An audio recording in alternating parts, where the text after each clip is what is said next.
안녕하세요. 진리 백신입니다. 어떤 분께서 구원파 신앙이 괜찮은 건지 댓글을 달아주셔서 그에 대한 답으로 영상을 찍습니다. 구원파를 비판하는 사람들 중에는 구원파에는 구원이 없다 라고 단정하는 경우가 많습니다. 교리적인 문제로도 비슷한 지적들을 쏟아냅니다. 저는 구원파 출신으로 구원파 교리를 비판해온 사람입니다. 그런데도 이 문장은 본질적으로 성립될 수 없다고 생각합니다. 이유는 단순합니다. 구원은 교단이나 조직의 소유물이 아니라 오직 하나님께 있는 것이기 때문입니다.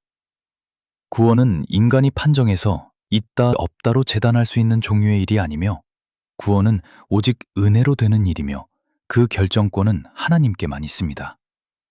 그런데 놀라운 것은 구원파 내부에서 흔히 쓰는 표현도 같은 구조적 오류를 품고 있다는 점입니다. 우리 교회에 구원이 있다, 나를 구원해준 교회다 같은 표현입니다. 겉으로는 방향이 반대처럼 보이지만 사실상 본질은 같습니다. 밖에서는 적인 구원이 없다고 말하며 구원을 판정하고, 안에서는 우리 교회가 구원을 준다고 말하며 구원을 소유하려 합니다.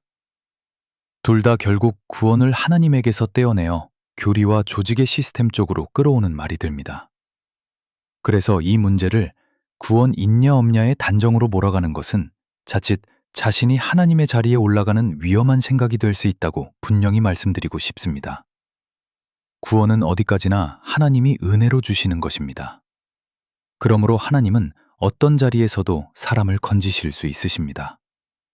구원은 집회가 만들어내는 결과가 아니라 하나님의 주권적 은혜의 역사입니다. 따라서 구원파에는 구원이 없다라는 단정은 오류입니다. 그것은 하나님께서 하실 수 있는 일을 인간의 생각으로 미리 봉쇄하는 것이기 때문입니다. 이 대목에서 자주 나오는 반박이 있습니다. 그러면 신천지에도 구원이 있다는 말이냐는 식입니다. 그런데 이런 반박은 핵심 논점을 비켜갑니다. 제가 말하는 것은 어느 집단도 다 괜찮다거나 그들을 정통으로 인정하자가 아닙니다. 다시 한번 말씀드리지만 제가 말하는 핵심은 오직 하나입니다. 구원은 시스템의 공로가 아니라 하나님의 은혜라는 것입니다. 하나님의 주권을 말하는 것과 그 집단이나 교리의 정통성을 말하는 것은 어디까지나 전혀 다른 문제입니다. 물론 올바른 교리는 필요합니다. 그러나 그 누구도 하나님의 자리에 올라가서는 안 됩니다. 만약 교리가 바로 서야만 구원받는다는 식으로 교리 체계의 이해를 구원의 절대 조건으로 걸어버린다면 성경 속 수많은 사람들은 어떻게 구원을 받았는지 설명해야 합니다. 십자가의 강도는 정교한 교리 체계를 배워서 구원받았습니까? 문둥병자, 가늠하다 붙잡힌 여인, 죄인이라 불리던 수많은 사람들은 체계화된 교리를 통과해서 은혜를 얻었습니까? 성경은 구원이 교리 체계가 아닌 은혜임을 분명히 증언합니다. 저는 지금 구원파를 칭찬하는 것이 아닙니다. 저는 오랜 시간 부정적인 시각에서 구원파의 교리 문제와 행태를 누구보다 더 강력하게 지적해온 사람입니다. 실제로 저 역시 구원파를 매우 부정적으로 봅니다. 단지 저를 고소한 문제 때문만이 아닙니다. 집단 전체의 방향성과 열매를 볼 때 복음이 낳는 열매와는 거리가 멀다고 느끼는 지점들이 너무나 많기 때문입니다. 그러므로 구원은 하나님께 있다는 말이 구원파의 심각성을 약화시키는 것은 결코 아닙니다. 오히려 저는 구원파의 진짜 치명성이 구원이 없다는 단정이 있는 것이 아니라 하나님이 왜곡된다는 데 있다고 확신합니다. 구원파의 모든 교리에는 저를 고소한 이호안의 사상과 시스템이 복사본처럼 깊게 묻어 있습니다. 그 결과 하나님은 은혜로 구원하시는 분이 아니라 특정 교리 패키지와 조직 시스템을 승인해야 통과시키는 분처럼 재구성되기가 쉽습니다. 이것이 가장 근본적인 문제입니다.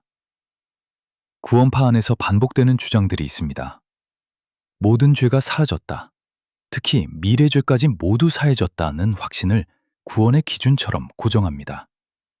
교회에 대한 충성을 강조합니다. 전도를 성경의 최종 목적처럼 절대화합니다. 건축과 확장, 숫자와 성과를 하나님의 역사로 착각하도록 분위기를 강화합니다. 그리고 성경 강연회와 전도 집회에 와서 영원한 속죄 교리에 동의하면 구원받았다고 인정해주는 구조가 자연스럽게 형성됩니다. 근본도 잘못되었지만 이런 방식이 지속되면서 복음의 중심은 계속해서 바뀝니다. 우리의 주 예수 그리스도와 은혜가 중심이 아니라 교리 동의와 시스템이 복음의 중심이 되어버립니다. 그래서 저는 구원파 안에서도 하나님이 은혜로 사람을 건지실 수 있다는 말을 하지만 동시에 그 안에서 성도가 바르게 성장하기는 매우 어렵다는 말을 더욱 강하게 하겠습니다. 어느 곳이든 은혜로 거듭남이 있다 해도 구조 자체가 이단적인 기형이라면 성도들의 그 이후에 성장과 양육이 왜곡된 구조 속에서 똑같이 기형화될 수 있기 때문입니다. 비유하자면 생명이 생겼다 해도 비정상적인 환경에서 자라면서 몸이 비틀어지는 것과 비슷합니다. 하나님을 바라보는 시선 자체가 구원파 시스템에 의해 계속 굴절되면 신앙은 하나님 중심이 아니라 조직 중심, 성과 중심으로 변질되기 마련입니다. 더 큰 문제는 이 구조가 가라지를 양산하기 쉽다는 점입니다.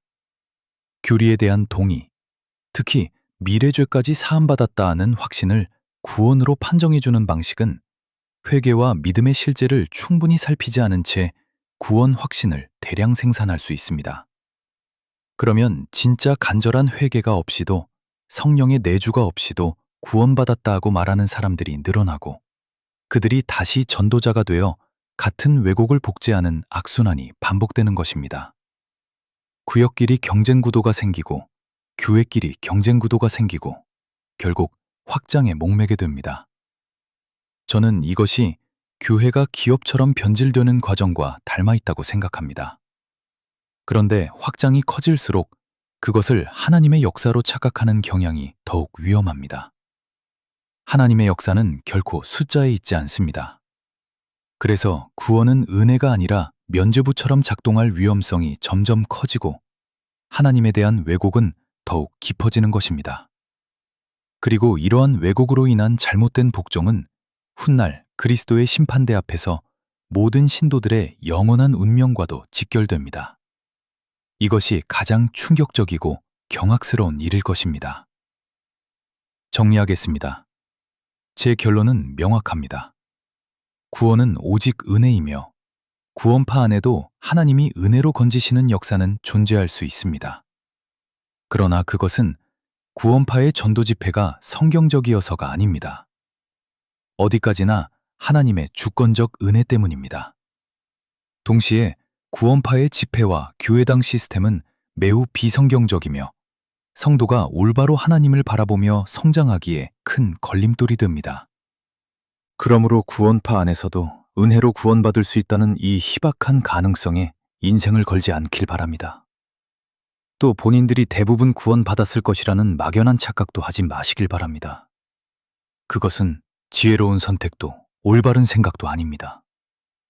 성경을 바르게 가르치고 그리스도 중심으로 양육하는 정상적인 교회들과 말씀들은 얼마든지 존재합니다.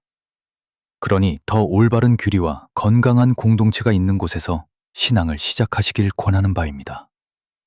계속해서 왜곡이 쌓이고 굳어져서 더 이상 돌이킬 수 없기 전에 말입니다. 그럼 모두들 주님의 은혜로 평안하시길 바랍니다.